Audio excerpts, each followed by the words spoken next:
1% of dudes rapping, they ain't nice as me. 98% ain't live the same type of life as me. The judge gave me life and then they sent me where the life is be. That level 4 with depth and vice, the type of stuff they like to see. Two choices, fight or flee. I refuse to die a chump. I never been a mark, but damn, it's scary when that riot jump. I seen dudes cry, get pumped, and some sexually brutalized. Knew a dude who lost his life and he was only doing 5 year-long racial fights when homie all you do is ride. Lonely days and nights up in a hole causing suicide. From the moment you arrive, you see the Mexican mafia, AB skinheads with big giant swastikas, pro-black philosophers, the BGF, the Kumi, and Muslims who will murk you from the nation to the Sunni. That MS was loony, quick to ride up on they rival. Even Christians went to church, hide knives up in a Bible. Political and tribal, the Crips and Damus, the Long Beach, the Hubs and the Dubs and the Grooves, the IE, the Bakersfield, the Dago Pyrus, the hustlers quick to roll, the gangsters gon' move, whatever click you choose. Say what's cracking, YouTube? It's your boy 16 to life, and I'm back like I'm on a parole violation. Yard down. Now, for those of y'all that's new to my page, in 1994, I got arrested. I was eventually sentenced to 16 years plus life, and I served 24 years straight in the California prison system. Yeah, that's me gassing right there on that intro, man. And if you want to get that song, it's available on a 10-song EP. You can purchase it directly from me by digital download. Cashapp, PayPal, or Zelle me $20, and I'll get it to you ASAP. Now, let's hop right up into this video, man. So earlier today, they reported that the Canadian rapper Tory Lanez was stabbed in a prison known as Tehachapi. Now, I'm not quite sure if Tehachapi is a SNY yard or it's the general population yard. I know originally when I first came to prison in 1996, at that time, it was known as what they call a reception center. And a reception center is basically, they had a few prisons set up and down California, and you would go to one depending on what county in particular area of California that you came from. Now, you would go to these reception centers after you was sentenced by your county jail, and then they would send you to one of these to basically to be diagnosed, assessed, and they would decide and figure out what type of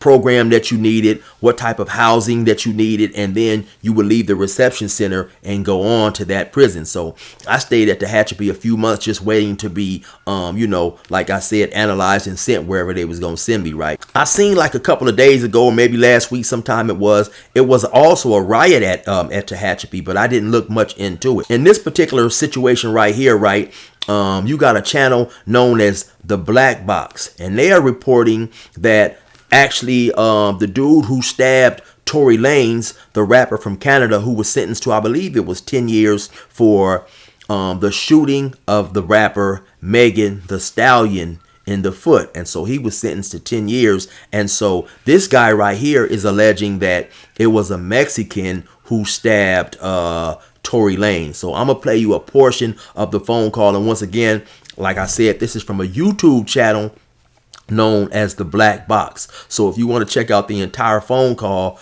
go to that Black Box YouTube channel and check it out. But here's the portion of the video. What it do, Fight? Shit, nothing much to look, right? This morning, brother, the Mexican out and bust on the boy Tory. You know, they airlifted him and all that, so you know, that's gonna respond when we come off this. We're gonna respond the right way to that. They laid the yard down.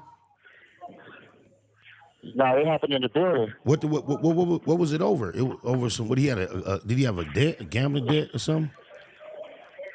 Nah, nothing like that. We don't even really know. We don't even know the whole situation, you know. So it was just like some foul play. So it's gonna be up. Yeah, it's it for sure with some foul play. Damn, cuz. Wasn't nobody right there with him when it happened? Wasn't nobody right there with him when it went down? Yeah, I guess nobody wasn't. He was by himself out there. Wow. But you already know, once we get off this shit, we press some play on. We press play. I'm already knowing. How he been programming in it? He been programming cool? Man, all he do is program, come outside, work out, play ball, do him. That's right.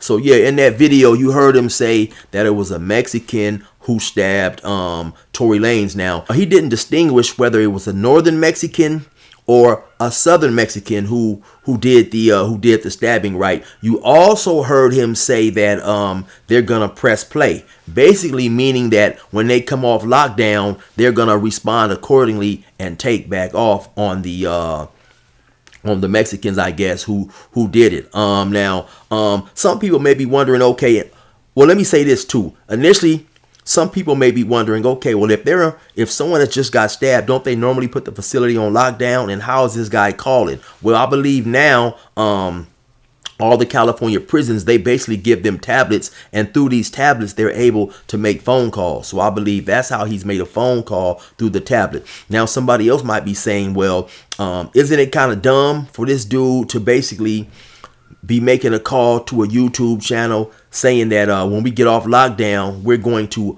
attack the Mexicans, and yeah, it is. And I mean, it's definitely kind of dumb, but at the same time, if it's true in what he is saying, and I don't want to jump the gun, because sometimes even when you're in that specific prison, it's a lot of different stories and rumors going around, and I've seen a lot of times a person will tell me something that happened on the yard, and that's not exactly what happened, but he definitely sounds like he knows what he's talking about, right? And so if it is true that a Mexican stabbed a black, then definitely a extremely important rule was violated, and he said in the course of that phone call that he really doesn't know what went on, right? But he feels that, Tory Lanez was stabbed, right, by a Mexican. And so if that's true, then basically him saying that they're going to press play, meaning that when they get off is they're going to attack the Mexicans, really doesn't matter in the big scope of things, because that rule is so important that, and when I say that rule, I'm talking about one race is not supposed to put their hands on another race, right? In the event that Tory Lanez was wrong or he disrespected somebody of another race, those individuals or representatives from that other race, that other faction, was then supposed to come and talk to the blacks, right? Discuss the matter with the blacks, give them a chance to hear what went on, and then decide if, in fact, Tory Lanez would be punished. And if they would be punished, then they would punish him themselves, not have him punished at the hands of another race, and not have another race be judge, jury, and executioner on what happened to Tory Lanez. And so, it sounds like it's going to be some racial tension broiling, right? And that is definitely one part of prison that I don't miss. Now, I'm just saying, everybody that's listening to my voice that's free, keep in mind, man, we out here free. What they got going on in prison is definitely what they got going on in prison. Now, you also heard the dude say during the course of the conversation is that basically that Tory Lanez doesn't bother anybody. He minds his business. He works out. He comes out. He plays a little basketball, and he basically, he does him. He kicks back, and he stays out of the way of everybody else. For those who may not be familiar with Tory Lanez, he's a rapper out of Canada. As far as I'm familiar with, and to my understanding, he's never claimed any affiliation with any gangs, especially any affiliations with any California gangs like Crips, Bloods, so on and so forth. So, when I first heard the matter, when I first heard the reports that he was stabbed, and then TMZ was reporting that he was stabbed with non-life-threatening injuries. I believe you had the Shade Room saying that he had suffered injuries and he was in critical condition. So you had different media outlets reporting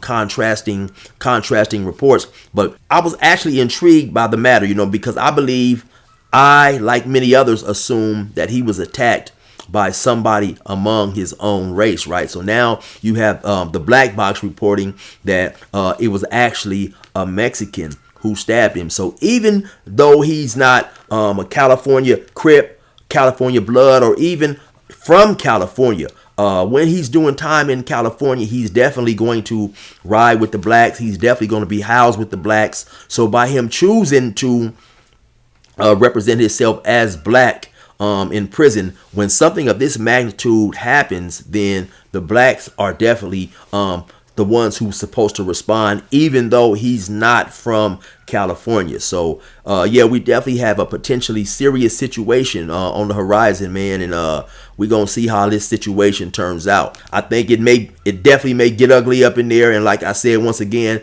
this is a part of prison that I do not miss. Anyway, you already know what it is. It's your boy 16 to life. Resume normal program.